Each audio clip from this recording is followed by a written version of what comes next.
mais on continue bien sûr de vous accompagner tout au long de la matinée, au cœur des marchés. C'est Giovanni Filippo qui nous ouvre les portes de la cellule d'info d'experts de Bourse Direct. Bonjour Giovanni.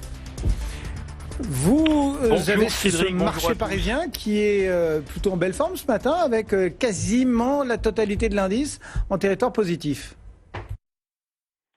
C'est vrai, il faut le souligner. Et puis, ce qu'il faut souligner aussi, et ça, qui l'aurait cru, c'est Total et BNP à la rescousse du CAC 40, une pétrolière et une bancaire par les temps qui courent. Voilà, il fallait parier dessus. C'était pas gagné d'avance. Il est vrai qu'on a un pétrole qui a rebondi de façon significative ces derniers jours.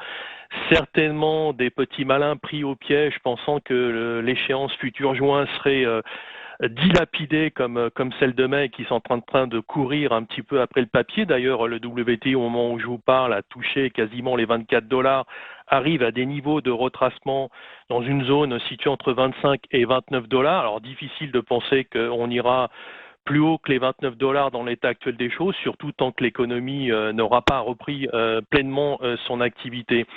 Voilà, donc pour ce qui est des banques, c'est assez particulier aussi. C'est vrai que le risque de contentieux est relativement élevé, mais pour l'instant, elle résiste à peu près bien. On a un marché, comme je le titrais hier, l'ego des marchés sanctionnés. Je vous expliquais la semaine dernière qu'il y avait une certaine forme de condescendance dans ces marchés-là. On a percé le plafond de la partie haut du trading range en fin de semaine dernière pour aller flirter avec les 4007. On a eu un retour de bâton assez significatif de près de 8% dans la foulée.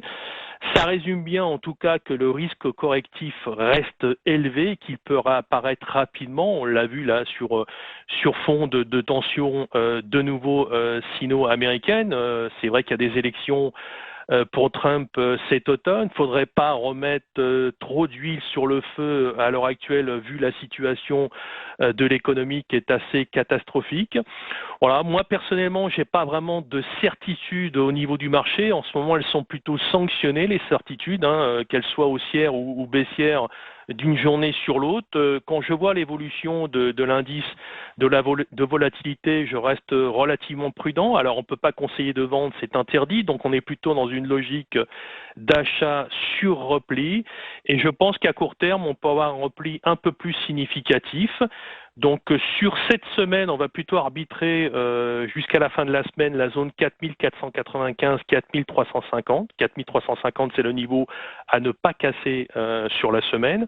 Je pense qu'on est dans un temps fort, comme je vous l'avais exprimé la semaine dernière, qui peut perdurer avec de la volatilité qui est en train de remonter gentiment et on pourrait connaître, je pense, une pointe plus importante ces prochains jours. Je privilégie plutôt une rupture de 4350. Je pense qu'on ira certainement chercher un niveau autour de 4100. La cible idéale pour moi, 4062. S'il y a un niveau sur lequel on peut éventuellement prendre plus de risques à l'achat sur des stratégies court-moyen, c'est sur cette zone des 4100. Sur les niveaux actuels, plutôt à l'écart.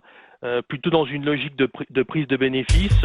Et éventuellement, si on a du news flow un peu plus catalyseur, un peu plus positif catalyseur, on verra si le CAC est capable de s'installer au-dessus de 4523 futur mai. On est repassé, comme je vous l'avais dit, sous une résistance mensuelle. Moi, je suis plus dans une logique de trading range et ça, je pense que ça va durer un certain temps sans chercher vraiment de réelle tendance et c'est ce qui se passe depuis un petit moment. On voit d'ailleurs à l'image de l'évolution de certains indicateurs techniques, c'est très linéaire et très plat depuis un bon mois. Ça prouve bien qu'il n'y a pas vraiment de tendance dans ce marché-là. En plus, on a un marché qui est devenu un peu plus creux en termes de volume, donc on avance assez vite dans un sens comme dans l'autre, sans vraiment rencontrer de résistance. Voilà, donc toujours beaucoup de prudence, un marché assez difficile à travailler au-delà de quelques heures. Il faut rester très technique, pas chercher de fort directionnel, c'est un peu le mot d'ordre qu'on a à l'heure actuelle chez Bourse Direct. Merci beaucoup Giovanni Filippo depuis la cellule info d'experts de Bourse Direct.